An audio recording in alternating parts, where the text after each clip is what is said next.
शान्ताकारं भुजगशयनं पद्मनाभं सुरेशं विश्वाधारं गगनसदृशं मेघवर्णं शुभांगं लक्ष्मीकान्तं कमलनयनं योगिभिध्यानगम्यम्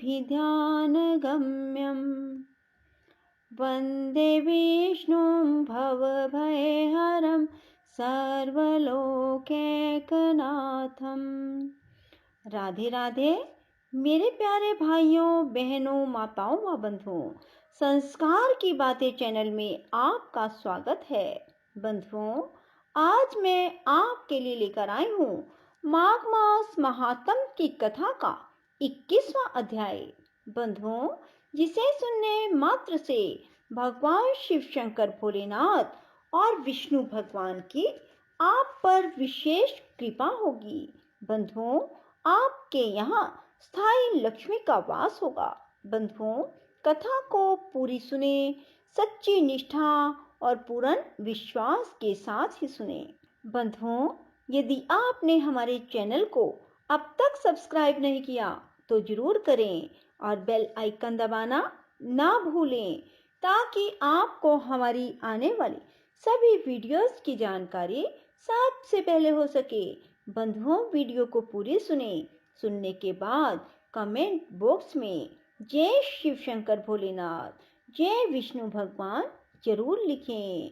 अब मेरे साथ मिलकर आप सभी बोलिए, शिव शंकर भोलेनाथ की जय हो, विष्णु भगवान की जय हो। ओम श्री गणेशाय नमः। लोमश जी कहने लगे कि वह राजा पहले तो तमिश नामी नरक में गया, फिर अंधतमिश नरक में, जहां पर अति दुखों को प्राप्त हुआ, फिर महारोरव, फिर कालसूत्र नामी महानरक में गया, फिर मूर्छा को प्राप्त हो गया। मूर्छा से चेतना आने पर तापन और संप्रतापन नाम के नरक में गया। अनेकों दुखों को भोगता हुआ वह प्रताप नाम के नरक में गया। तब काकोल, कुड़पल, पूर्व मृतिका, लोह शंकु, मृतजीव आदि नरकों में होता हुआ 80 पत्र वन में पहुंचाया गया। फिर लोहधारक आदि नरकों में गिराया गया। भगवान विष्णु के साथ द्वेष करने के कारण वह 21 युग तक भयंकर नरकों की यातना भोगता हुआ नरक से निकलकर हिमालय पर्वत पर बड़ा पिशाच हुआ। उस वन में वह भूखा और प्यासा फिरता रहा। उसको मेरू पर्वत पर भी कहीं खाने को ना तो भोजन मिला, ना पीने को जल। होतव्यता के कारण वह पिशाच घूमता हुआ एक समय पलुत प्रस्त्रव वन नाम के वन में जा निकला। बहेड़े के वृक्ष के नीचे वह दुखी होकर हाय मैं मरा, हाय मैं मरा ऐसे शब्द जोर जोर से पुकारने लगा और कहने लगा, भूख से दुखी मेरे इस जन्म का कब अंत होगा? इस पाप रूपी समुद्र में डूबते हुए मुझको कौन सहारा देगा? लोमशी कहने लगे।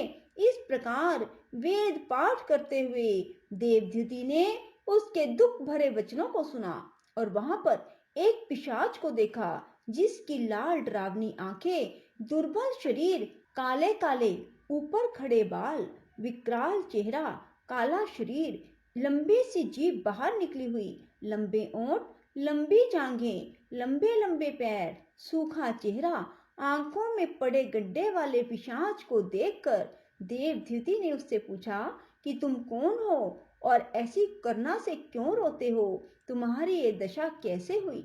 तुम्हारा मैं क्या उपकार करूं?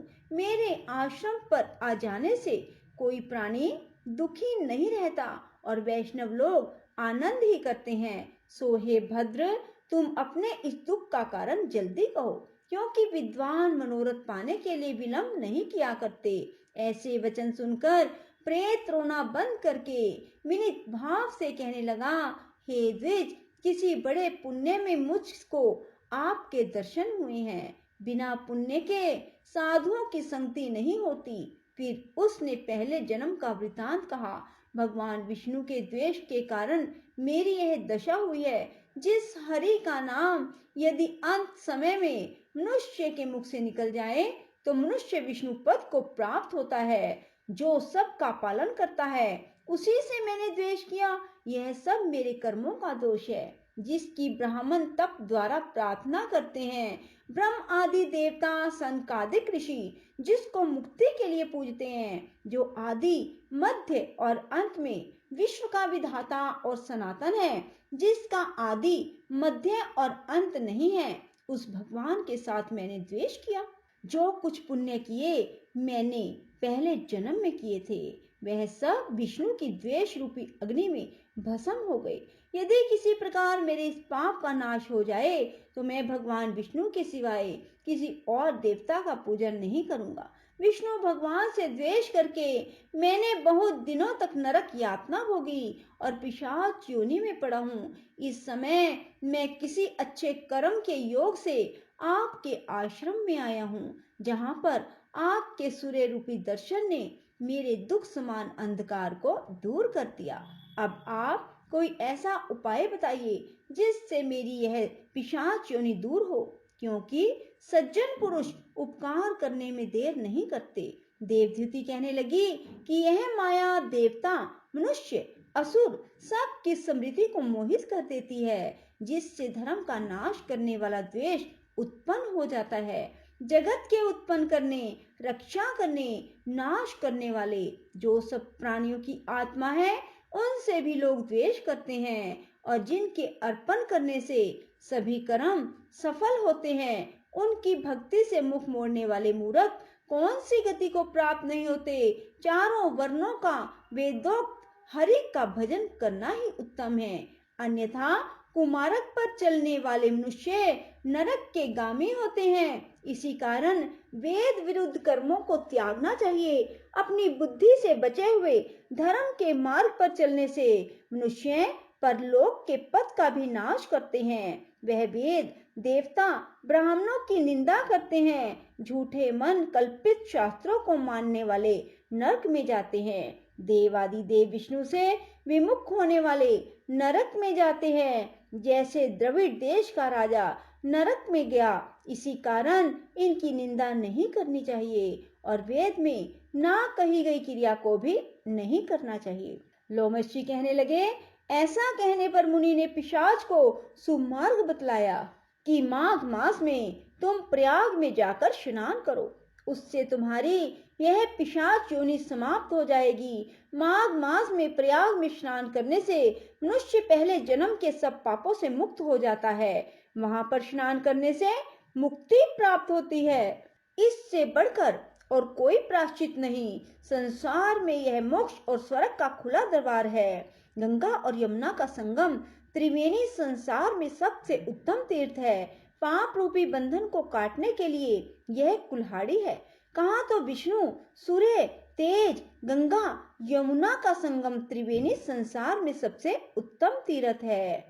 कहाँ तो विष्णु, सूर्य, तेज, गंगा, यमुना का संगम, और कहाँ यह तुच्छ पाप रूपी तृण की आहुति। जैसे घने अहंकार को दूर करने वाला शरद का चंद्रमा चमकता है, उसी तरह संगम के स्नान से मनुष्य पवित्र हो जाता है। मैं तुमसे गंगा यमुना के संगम का वर्णन नहीं कर सकता, जिसके जल की एक बूंद के स्पर्श से केरल देश का ब्राह्मण मुक्त हो गया। ऋषि के ऐसे वचन सुन प्रेत के मन में शांति उत्पन्न हो गई, मानो सब दुखों से छूट गया हो।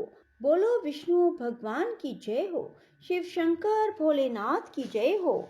श्री कृष्ण गोविंद हरे मुरारी, हे नाथ नारायण वासुदेवा। श्री कृष्ण गोविंद हरे मुरारी, हे नाथ नारायण वासुदेवा। श्री कृष्ण गोविंद हरे मुरारी, हे नाथ नारायण वासुदेवा। राधे राधे, जय श्री कृष्णा। बंधुओं, यदि आपको हमारी वीडियो पसंद आए तो इसे लाइक करें और शेयर भी जरूर करें। धन्यवाद।